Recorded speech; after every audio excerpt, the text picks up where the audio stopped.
오늘 에스더서 강의 두 번째 시간입니다. 지난주에 한 주 건너뛰어서 조금 기억이 안 나실까 봐 앞부분을 조금 더 설명을 드리면 페르시아의 아하수에로라고 하는 왕이 잔치를 베풉니다. 에스더서 1장 우리가 보았던 그 말씀에 보면 잔치가 무려 3번이나 나옵니다. 먼저는 그의 지방의 관리들 또 신하들을 위해서 무려 180일이나 잔치를 베푸는 장면이 나오고, 이어서 백성들을 위해서 7일 동안 또 잔치를 베푸는 장면이 나옵니다. 그것만이 아니라 왕후인 그 와스디가 여인들을 위하여 또 잔치를 베풉니다. 참 잔치가 많이 베풀어집니다. 그의 아버지였던 그 다리오 2세가 전쟁 가운데 이렇게 실패했던 그러한 역사가 있고, 그리고 자신이 다시 이제 그리스를 정복하고자 하는 그러한 꿈을 갖고 있었기 때문에 사람들에게 우리가 얼마나 위대한지, 우리의 그 영화로운 나라, 그 부가 얼마나 크고 그 위엄이 얼마나 혁혁한지를 사람들에게 드러내고 과시하고 있습니다.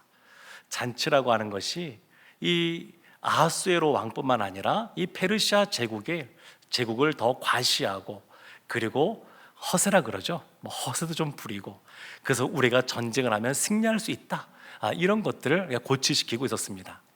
근데 말씀을 자세히 보다 보면 재밌는 것이 있습니다. 보통 잔치라 그러면 참 먹을 것도 많고 그러지 않겠습니까? 그런데 1장의 말씀을 보다 보면 그 잔치에 음식에 대한 내용은 나오지가 않고 딱 하나, 술에 대한 이야기만 나옵니다. 술과 관련된 내용만 나옵니다. 그래서 7절 말씀을 한번 보면 이렇게 나옵니다. 금잔으로 마시게 하니 잔의 모양이 각기 다르고 왕이 풍부하였으므로 어주가 한이 없으며. 금잔이 등장하고 잔 모양이 다 각기 다른 그런 모습이 있고, 그리고 어주가 한이 없다. 한이 없다. 그러니까 그만큼 술이 많았다, 이런 것을 지금 보여주고 있습니다. 왕이 얼마나 백성들에게 자신의 관대함에 대해서 그것을 드러내는지, 굉장히 이게 술에 제한이 없었다. 그리고 마시고 싶은 만큼 마셔라, 이렇게 왕이 지침을 내리고 그런 잔치가 벌어집니다. 그리고 왕도 많이 마셨습니다. 그래서 10절 말씀에 보면 이렇게 나옵니다. 제7일에 왕이 주흥이 일어나서 어전 넷이 7사람에게 명령하였다, 이렇게 나옵니다. 그러니까 왕도 주흥이 일어났습니다. 술을 많이 먹고, 그리고 거기에 흥이 생겼습니다. 그래서 이 왕이 그 주흥 끝에 그 잔치의 하이라이트, 클라이막스라고 할 수 있는 것을 딱 제시하는데, 그것이 11절에 나옵니다. 11절에 이렇게 말합니다. 왕후 와스디를 청하여 왕후의 관을 정지하고 왕 앞으로 나오게 하여 그의 아리따움을 뭇 백성과 지방관들에게 보이게 하라 하니 이는 왕후의 용모가 보기에 좋음이라. 왕후 와스디가 왕관을 딱 정지하고 사람들 앞에 딱 등장하여서 그래서 용모의 아름다움을 보이게 하라, 이렇게 명령을 내렸습니다. 그러니까 왕은 이런 명령을 내릴 수 있을 것 같습니다. 그런데 문제는 이 와스디가 이것을 거절했다는 겁니다. 거절했습니다. 그럼 왕이 왜 이렇게 와스디를 청했을까 생각해보면 계속해서 이어지는 겁니다. 잔치를 이렇게 거대하게 펼치고 오랜 시간 동안 이와 같은 잔치를 베풀고, 그런 것들은 자신에게 있는, 또 자신의 나라에 있는 연약함을 감추기 위해서 뭔가 계속해서 과시하고 있는 겁니다. 지금 어느 나라나 마찬가지인데, 또 고금을 떠나서도 마찬가지인데, 그 정통성, 권력에 대한 정통성이 약하게 되면 다른 어떤 퍼포먼스나 또 다른 것들을 통해서 그것을 더 보완하려고 하는 모습들이 있습니다. 우리나라도 보면 여러 가지 정권이 정통성이 약할 때, 그럴 때 보게 되면 여러 가지 뭐 스포츠라든지 또 뭐 영화라든지 뭐 다른 쪽에 관심을 두게 하고, 그런 걸 통해서 또 나름대로의 그 정권을 또 든든하게 세워가려고 하는 시도들이 참 많이 있었습니다. 그러니까 정통성이 약하니까 그렇게 하는 겁니다. 힘이 센 사자는 늘 그렇게 울부짖지는 않습니다. 그런데 좀 연약한 그런 강아지들 보면 그냥 모르는 사람만 봐도 막 짖는 경우들이 있습니다. 자신이 힘세서 부르짖는 것이 아니고 본인이 두려우니까, 본인이 연약하니까 소리를 크게 내가지고 뭔가 이렇게 내가 힘이 있는 것처럼 보이려고 하는 그런 모습이 있습니다. 힘이 진짜 센 사람들은 뭐 그렇게 언성도 높이지 않습니다. 뭔가 액션을 사전에 많이 취하지도 않습니다. 그냥 필요할 때 그와 같은 권력을 행사하면 됩니다. 그런데 그러지 않은 사람들은 뭔가 이제 본인이 많은 걸 가지고 있고 더 많은 걸 할 수 있고 이런 것들을 계속해서 이렇게 과장하고 있죠. 지금 이 아하수에로 왕이 그런 모습을 보여주는 겁니다. 이제 주흥이 일어났습니다. 그러니까 이 주흥이 일어났다는 얘기는 뭐냐면 무엇인가 판단을 할 때 냉정하게 모든 것 상황을 파악해서 지금 뭔가 명령한 것이 아닌, 그냥 즉흥적으로 뭔가 자신을 과시하고 싶은 마음에 즉흥적으로 왕후인 와스티를 앞에 나오라고 지금 말하고 있는 겁니다. 우리 한국 사회는 참 술을 권하는 그런 사회입니다. 법적으로도 보게 되면 술을 마시고 범죄를 저질렀을 경우에 술에 취해서 심신미약 상태가 되었기 때문에 형벌을 감해주는 그러한 나라가 우리나라입니다. 다 이렇지 않습니다. 술에 취한 상태에서 범죄했을 경우에 가중하는 나라들도 있습니다. 근데 우리는 오히려 감해줍니다. 그러니까 술을 얼마나 권하는지 모릅니다. 그래서 무엇인가 범죄의 의도가 있는 사람들이 그것을 행하기 전에 하는 것이 뭐냐면 술을 마시고 행하는 겁니다. 일부러. 드러나서 발견이 됐을 경우에, 들켰을 경우에 나는 술을 마셔서 기억이 별로 없다, 이렇게 주장하는 겁니다. 뭐 흔한 겁니다. 지금 우리 한국 사회에 지금씩 흔하게 나타나는 모습입니다. 그러니까 이 사회가 술 권하는 사회입니다. 그런데 오늘날은 그나마 좀 나은 편인데, 선교사님들이 처음에 들어왔던 130여 년 전에는 그땐 구한말 아니겠습니까? 그때는 이 사회가 더 술에 취해 있었습니다. 그리고 그 당시에 시대적으로 미국의 선교사님들이 들어와신 분들이 특히 많이 강조했었는데, 그 당시에 미국 사회는 그 교계에서는 금주 운동이 아주 강하게 불때었습니다. 그래서 그 영향이 한국 교회 가운데도 들어온 것이긴 합니다.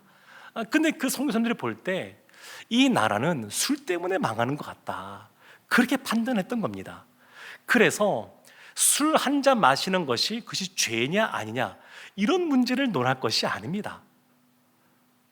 사도 바울도 몸이 연약한 디모데를 향해서 너 몸에 좀 좋은 포도주 한 잔 좀 마셔라.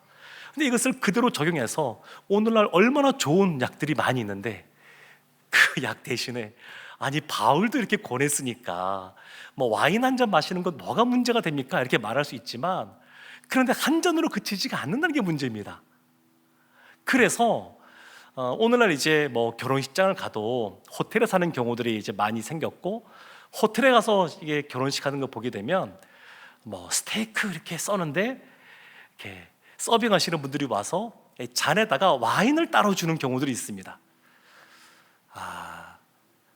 저는 뭐 그분이 약간 뭐 크게 어려워하지도 않던데, 저는 아예 그냥 그 잔을 그냥 이렇게 엎어놓은 상태에서 세우질 않습니다. 그냥 저는 괜찮습니다 하고 딱에 떼놓거든요. 근데 이것이 이렇게 어려운 것이 아닌데, 사실 그것이 사회생활을 하면서 내가 예수 믿는 사람이라고 하는 것, 그래서 나는 술을 마시지 않는다고 하는 것을 선언하고 행하지 않는 분들의 입장에서는 굉장히 유혹이 됩니다. 뭔가 타협하고 싶어 합니다. 그냥 이것을 그냥 똑바로 이렇게 놓지 않고 그냥 엎어놓는 자체가 굉장히 용기가 필요합니다. 사실 와스디가 이 왕의 명령을 거절한 이후에 엄청난 후폭풍에 시달립니다. 본인이 이게 무엇인가 이유는 정확하지 않지만 아마 그의 자존심 때문에 나가진 않았을 것 같은데, 그런데 그 왕의 명령을 거절했는데 그 거절한 것 때문에 왕후의 자리에서 폐위될 것이라고는 생각하지 못했을 겁니다. 물론 이 와스디는 믿음 때문에 한 것은 아닙니다. 그렇지만 이 와스디의 그와 같은 어떤 면에서 용기를 내서 거절한 이유에 어쨌든 간에 거절했는데 그에 따르는 후폭풍이 엄청나다는 것을 오늘 이 말씀 속에서도 살펴볼 수 있습니다. 오늘날 신앙생활도 마찬가지입니다.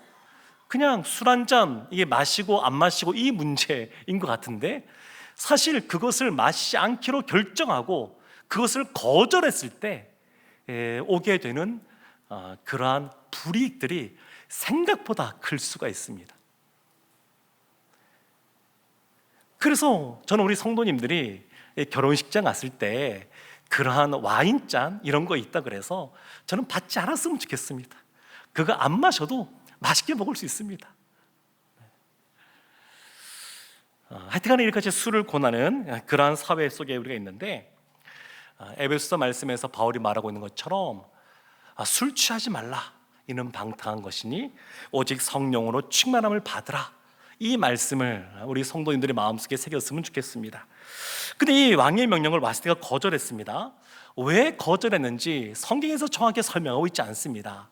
그 사람들이 이런저런 생각을 해보는 겁니다. 왜 와스디가 거절했을까? 근데 분명한 것은 뭐냐면 그 왕으로서의 그 존엄이나 권위가 손상되기 때문에 아마 거절하지 않았을까 싶습니다. 그의 자존심도 있었던 것 같고 또 나름대로의 그 왕후 와스디의 그 세력들이 있지 않았을까 싶습니다. 왜냐하면 뒤에 보면 2장 뒷부분에 보게 되면 이 모르드게가 문지기를 하고 있었는데, 그때 그 모르드게가 듣고 있는 것을 모르고 문이 있으면 그 문 그 사이에 두고 시선은 보이지 않으니까 그 음모를 꾸미는 사람들의 대화를 모르드게가 듣습니다. 그러면 이 왕을 암살하고자 하는 그러한 음모가 있었습니다. 그리고 실제 역사 속에서는 이 아하수에로가 결국 암살당합니다. 나중에 보게 되면 암살당하게 되는데, 근데 이와 같이 왜 이들이 암살 시도를 했을까? 그것은 이 아하수에로의 그 왕권이 생각보다 강력하지 않았다라고 하는 것, 그리고 어쩌면 이 와스디가 폐위되면서 와스디와 더불어서 나름대로의 권세를 누렸던 사람들이 그 지위를 잃게 되면서 이와 같은 음모를 꾸민 것이 아닌가, 이런 추측들을 이렇게 하고 있습니다.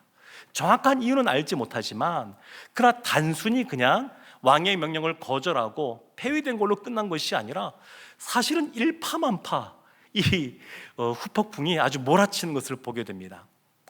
근데 이 왕의 마음은 어땠느냐? 12절 후반부에 보면 이렇게 나오죠. 왕이 진노하여 마음속이 불붙는 듯 하더라. 왕이 진노했습니다. 마음에 불붙듯이 분이 일어났습니다. 그래서 어쩔 수 없어서 이 잘못하면 이제 왕의 권위를 세우고자 지금 와스디를 불렀는데 자신의 권위가 지금 땅에 처박힐 지금 상황입니다. 지금 전쟁이라고 하는 큰 그림을 가지고 이와 같이 잔치를 베풀고 활용정점처럼 딱 찍어서 와스디를 불렀는데, 근데 오히려 자신의 권위가 땅에 처박힐 정도가 상황이 되니까 이 왕의 마음에 분노가 일어났습니다. 분노가. 이러한 상황이 오늘 본문이 시작되는 그러한 상황입니다. 참 이 와스디 같은 경우에 여러 가지를 거절했는데 오늘날 우리 신자들도 사실은 그런 모습이 있습니다. 참 이 타협이라고 하는 것이 아주 큰 유혹입니다.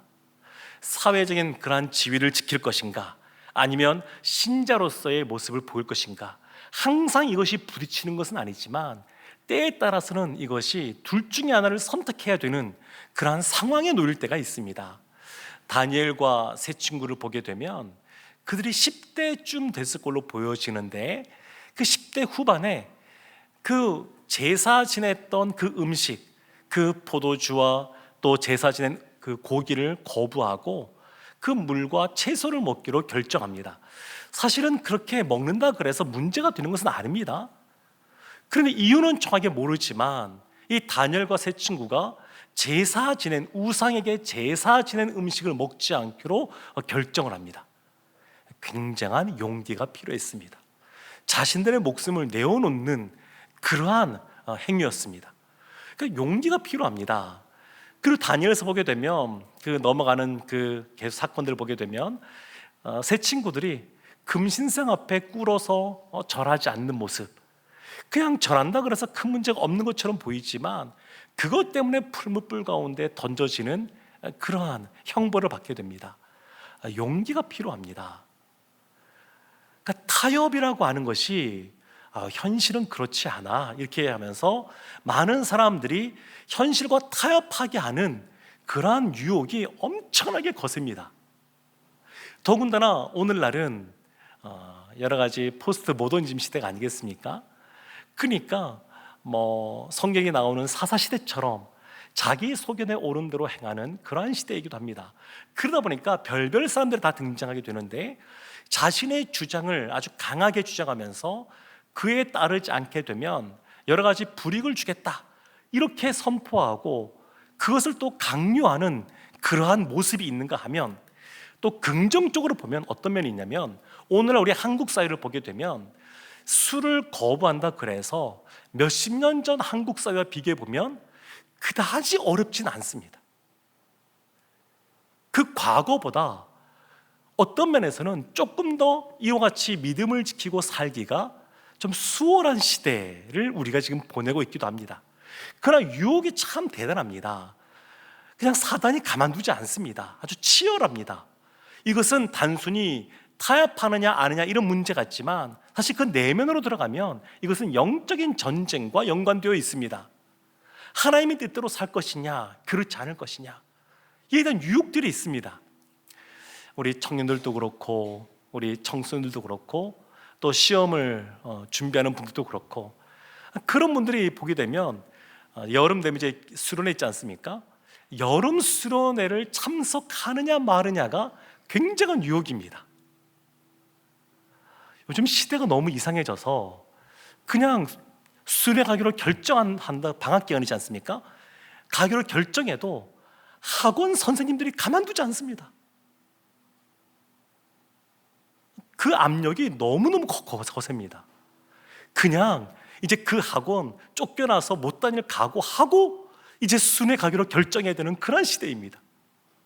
생각보다 이 세상 속에서 예수 그리스도를 부정하고 믿는 사람들을 핍박하는 사람들 생각보다 너무 많습니다. 그리고 그들이 내세우는 것은 뭐냐면 달콤한 것들이죠. 이 시간에 수련회 가지 않고 그냥 열심히 공부하고 그렇게 해서 나중에 대학 가서 어떻게 하면 좋다, 그런 직장 가서 또 더 많은 것들을 누리면서 하면 좋다 이런 얘기들을 많이 합니다. 그리고 세상에서 내가 믿지 않는 사람으로서 세상에서 성공한 삶을 살고 있는데 믿어봐야 별로 소용없다 이런 얘기들을 공공연하게 하는 시대가 이 시대입니다. 그래서 참 거절하는 것이 두렵습니다. 세상에 참 많은 기준들이 있는데 참 그 나름대로의 기준을 가지고 다른 사람들에게 그것을 강요하는 그런 시대입니다. 세계적으로 보게 되면 굉장히 이렇게 예전에는 너무 극단에 치우쳤다라고 하는 그러한 사람들이 세계 각국의 지도자로 계속 세워지는 그런 시대입니다. 세상이 좀 달라지고 있습니다. 확실히 많이 변하고 있습니다. 이전과는 너무 달라졌습니다. 지난 수십 년과는 또 새로운 시대가 지금 시작이 되었습니다. 이러한 시대 가운데 믿음을 지킨다고 하는 것, 타협하지 않는다는 것, 유혹에 넘어가지 않는다는 것 굉장히 생각보다는 어려운 싸움입니다. 근데 왕이 이제 이와 같은 와스디의 그러한 거절 가운데 어떻게 대처를 하냐면 13절 말씀이 이렇게 나옵니다. 왕이 사례를 아는 현자들에게 묻되, 현자들에게 묻습니다. 7명의 사람이 등장합니다. 7명의 사람이 등장하는데 그 현자들에게 묻습니다. 그러니까 스스로 판단하지 않고 현자들이 묻습니다. 생각보다 왕권이 강하지 않다라고 하는 것들을 이렇게 볼 수가 있습니다. 근데 현자들이 뭐라고 대답을 하느냐면 14절 말씀에 이런 표현이 있습니다. 그때에 왕에게 가까이하여 왕의 기색을 살피며, 참 이 표현이 재밌습니다. 기색을 살핀다. 어느 나라나 왕이 있는 곳에 내시가 있지 않습니까? 내시가 갖춰야 될 아주 중요한 자질 중에 하나가 뭐냐면 눈치가 있습니다. 눈치가 빨라야 됩니다. 그러니까 왕의 얼굴만 딱 봐도 그 왕이 지금 무엇을 원하는지를 잘 캐치하는 사람, 그런 사람들이 내시로서 승승장구하는 사람들입니다. 그냥 왕이 무엇을 원하는지 다 말하지 않아도 그 얼굴만 딱 보고도 지금 이거를 왕이 원하는구나, 그걸 알고 그냥 잘 그 가려운 부분을 긁어줄 수 있는 그러한 내시가 힘이 있습니다. 근데 지금 이 현자들이 그와 같이 먼저 처음 하는 것이 뭐냐면 기색을 살피는 겁니다. 기색을. 세상에도 보면 그런 경우 많이 있지 않습니까? 회사에서 승진할 경우에 특히 두 부류의 사람이 있지 않습니까? 한 부류는 실력이 너무 대단해서 누구도 부정할 수 없는 그러한 업적을 쌓아서 승진하는 경우가 있는가 하면, 또 한 부류는 아부를 잘해서, 다른 식으로 표현하면 인맥이 좋아서 인맥 관리를 잘해서 승진한 경우 있지 않습니까? 그러니까 지금 이 현자들도 일단은 기색을 잘 살피고 왕이 원하는 것이 무엇인지를 이제 이야기합니다. 뒤에 보게 되면 왕이 여전히 권력을 갖고 있으니까 눈치를 살피지만 이어지는 내용들을 보게 되면 자신들의 이익을 위해서 왕을 결국 올가맵니다. 이 현자들이 그렇게 합니다. 왕의 기색을 살피고 그의 뜻에 맞게 아부하는 것 같지만 결국 왕을 올가매고 본인들이 원하는 대로 그 결론을 이끌어냅니다. 왕들이 지금 현재도 그렇게 하고 있습니다. 16절 말씀에 보면 이제 그들이 이것을 와스디가 왕명을 거부한 것에 대해서 해석하는 부분이 나오는데, 우리 16절 말씀 함께 읽어보겠습니다. 무무간이 왕과 지방관 앞에서 대답하여 이르되 왕후 와스디가 왕에게만 잘못했을 뿐 아니라 아하수에로 왕의 각 지방의 관리들과 뭇 백성에게도 잘못하였나이다. 말씀을 보면 굉장히 지금 과한 해석을 하고 있습니다. 그냥 왕후 와스디, 이것을 그 왕의 명령을 거부한 것을 그냥 넓혀서 모든 백성에게도 잘못했다, 이렇게 해석을 합니다. 그러니까 지금 이 현자라고 일컬어지는 대표적인 사람이 무무간인데, 무무간을 비롯한 이 현자라고 하는 사람들은 이 와스어들을 폐위시키고자 하는 마음이 이미 그들 마음에 있습니다. 왕이 다시 이 와스디를, 지금 마음이 불일듯 일어나지만 와스디를 용서할 것에 대해서 이 현자들이 알고 있었습니다. 2장 1절에 보게 되면 다시 이 왕이 와스디를 생각합니다. 분노가 가라앉은 다음에. 그런데 현자들은 그것을 이미 내다보고, 무무간은 그것을 이미 내다보고 왕이 다시 돌이킬 수 없게 와스디를 폐위시키고 다시 복원시킬 수 없게 그 모든 것들을 진행해 갑니다. 그래서 이것을 해석을 하는데, 왕에게만 잘못한 것이 아니라 모든 신하들, 지방관들, 그리고 모든 백성들에게 이 와스디가 잘못한 겁니다. 이렇게 해석을 합니다. 그리고 대책을 얘기하는데 19절 말씀에 이렇게 나와 있습니다.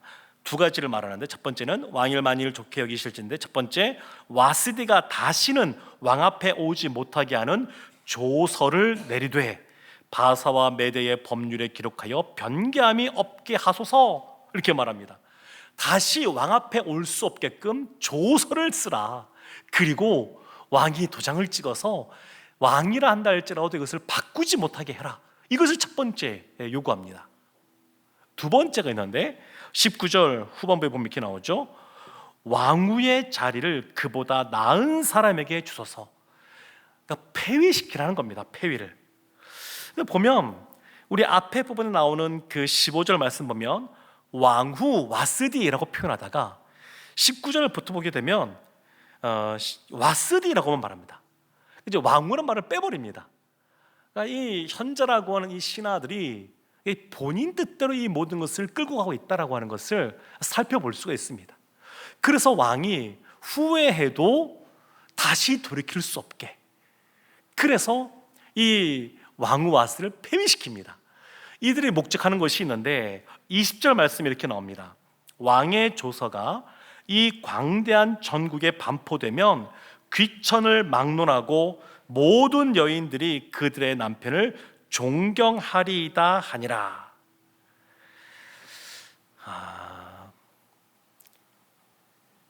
이 무무가는 집안에서 아내로부터 존경을 받는 사람이었을까요?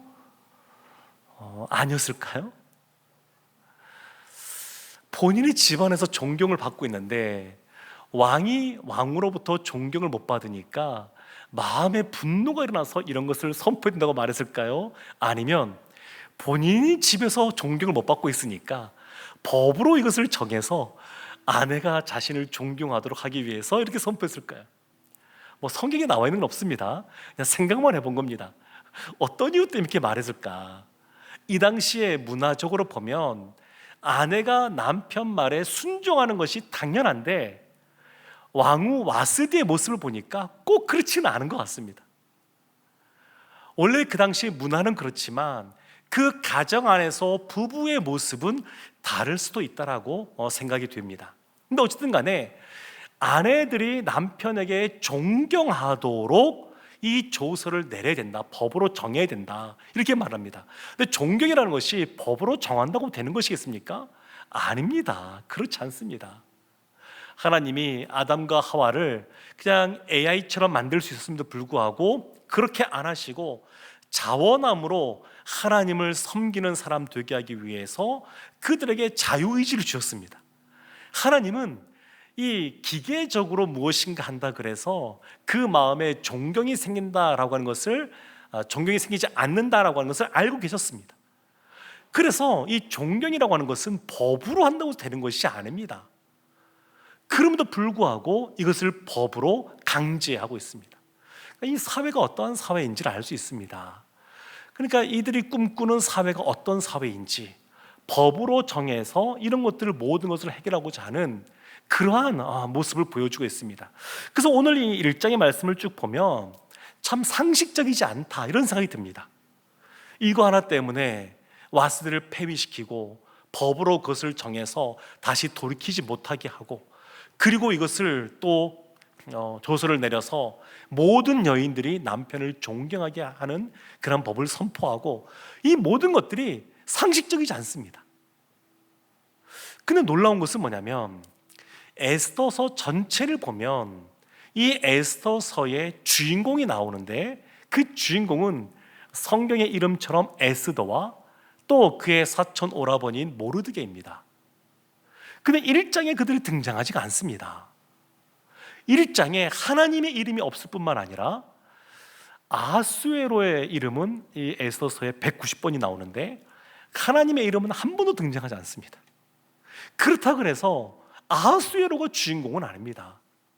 왜 이때 에스더가 등장하게 되었는지, 모르드게가 역할을 하게 되었는지, 그것을 설명해 주는 배경 역할을 아하수에로가 하고 있습니다.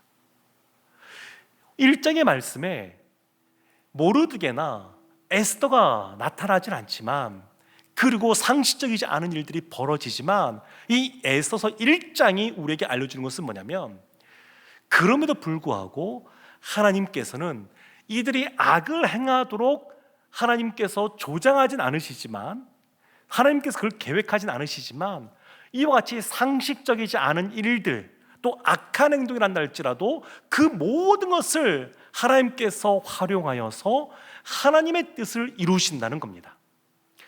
예수님의 제자 12제자 중에 한 명인 그 가룟 유다가 예수님을 팔지 않아도 예수님은 십자가를 지셨습니다. 가룟 유다가 꼭 있었어야지만 예수님이 십자가를 진 것이 아닙니다.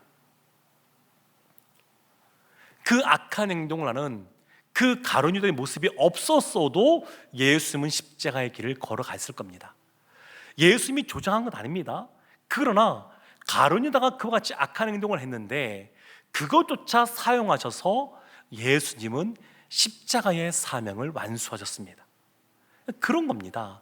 이 세상 가운데 하나님이 악을 조장하진 않지만 사람들이 자기 소견대로 행하고 악한 행동을 하고 때로는 상식적이지 않은 일이 나의 삶 속에, 우리의 삶 속에 그것이 나타난다 할지라도 하나님은 그 모든 것을 활용하여서 결국 하나님의 뜻을 이루십니다. 에스더서의 주인공이라고 할 수 있는 사람들은 에스더와 모르드게라고 할 수 있는데, 그런데 1장에 그들이 한 번도 등장하지 않습니다. 지금 이 당시에 모르드게는 그냥 평범한 그냥 궁의 그 문을 지키는 궁직일 뿐입니다. 여러 궁직이 중에 한 사람일 뿐입니다. 그리고 에스더는 그 사촌 오빠인 그 모르드게 밑에서, 부모님은 지금 돌아가시고 없으니까 고아입니다. 그리고 그 사촌 오라버니 밑에서 살아가는, 어떤 면에서는 가련한 여인이라고 할 수 있습니다. 평범합니다. 특별하지 않습니다. 그런데 그와 같이 평범한 사람들을 하나님이 주인공으로 세워주시고 이 모든 과정을 통하여 그들이 등장할 수 있는 환경을 만들어 가십니다. 왕후 와스데가 폐위되는 것, 하나님께서 지금 이 사건을 통해서 다 일일이 계획하신 것 아닙니다. 그러나 이 모든 것을 통해서 그 에스더가 등장할 수 있는 모든 발판들을 마련하고 있습니다. 요셉의 형들이 자신의 동생을 너무 미워해서 그냥 종으로 팔아버렸습니다. 그거 하나님께서 계획하신 건 아닙니다.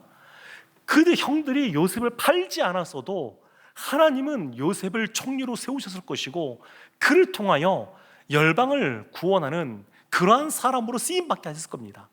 그러나 그와 같이 악한 행동을 했음에도 불구하고 하나님께서 그 악한 행동을 바꾸셔서 오히려 하나님의 뜻을 이루는 도구로 그것을 삼으셨습니다. 그리고 요셉이 나중에 그것을 고백하지 않습니까? 아버지 야곱이 돌아가신 이후에 이 모든 것, 사실 형들이 날 팔아서 온 것이 아니라 하나님께서 나를 준비시키기 위해서 보내신 것이다, 이렇게 이해를 합니다. 사랑하는 성도 여러분, 이 세상 살아갈 때 우리도 그렇습니다. 세상은 너무 화려하고 힘이 있어 보이고 또 과시하는 모습이 많이 있고, 그리고 믿는 사람들로 하여금 그들의 그 원하는 방식대로 삶을 살아가라고 유혹하기도 하고 압력을 가하기도 하고 타협하라고 종용하기도 합니다. 그런데 아무리 세상에 그러한 권력자들이 있고 가진 것이 많은 사람이 있다 할지라도 이 세상의 주인공은 누구냐면 사실 우리입니다. 우리가 주인공입니다. 에스더서의 주인공이 에스더와 모르드게인 것처럼 사실 이 세상의 주인공은 하나님의 백성들, 하나님의 자녀들인 우리들입니다. 우리를 하나님께서 사랑하시고 우리를 위해서 이 모든 것들을 사용하십니다. 근데 에스더서에 보게 되면 진짜 주인공이 있는데 그것은 이름이 한 번도 등장하지 않지만 이 비상식적인 이와 같은 상황 속에서 모르드게와 에스더를 등장시키시는 하나님이 사실은 진짜 주인공입니다.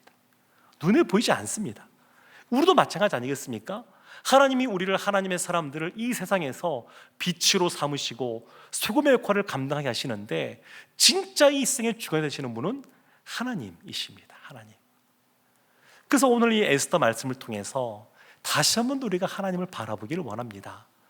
그냥 세상이 나 한 사람을 위해서 태양이 돌고 그런 것은 아니다라고 말을 하지만 사실 하나님의 자녀들을 위해서 하나님이 온 우주 만물을 창조하셨습니다. 그 우리를 위해서 예수님이 친히 이 땅 가운데 오셨습니다. 그리고 승천하셨습니다. 그리고 다시 오시겠다고 말씀하셨습니다. 그래서 우리가 이 세상 살아가면서 세상에 아무리 거센 그러한 세속주의가 있고 물질 만능주의가 있고 여러 가지 유혹이 있단다 할지라도 하나님은 우리를 이 세상의 주인공으로 삼으셨다고 하는 것을 생각하고 이 세상의 진짜 주인공인 하나님을 바라보며 살아가는 우리 모두가 되기를 원합니다. 주님밖에 없습니다. 주님 바라보면 그 안에 소망이 있습니다. 에스더를 통해서 결국 왜 에스더를 등장시켰냐면 에스더를 통해서 결국 이스라엘을 구원하고자 이 에스더를 등장시키고 있습니다. 사랑하는 성도 여러분, 하나님은 우리를 통하여 열방을 구원하기를 원하십니다. 우리를 통하여 우리가 있는 땅 가운데, 영역 가운데 그곳이 하나님이 다스리고 통치하시는 하나님 나라가 되기를 원하십니다. 좁게는 우리를 통하여 우리의 가정이 다 하나님을 믿는 믿음의 가정이 되기를 원하고, 또 우리를 통하여 우리의 교회가 이 세상을 밝히 비추는 그러한 등대가 되기를 원하십니다. 그 하나님을 바라보고 살아가는 우리 모두가 되기를 주님의 이름으로 축원합니다. 아멘.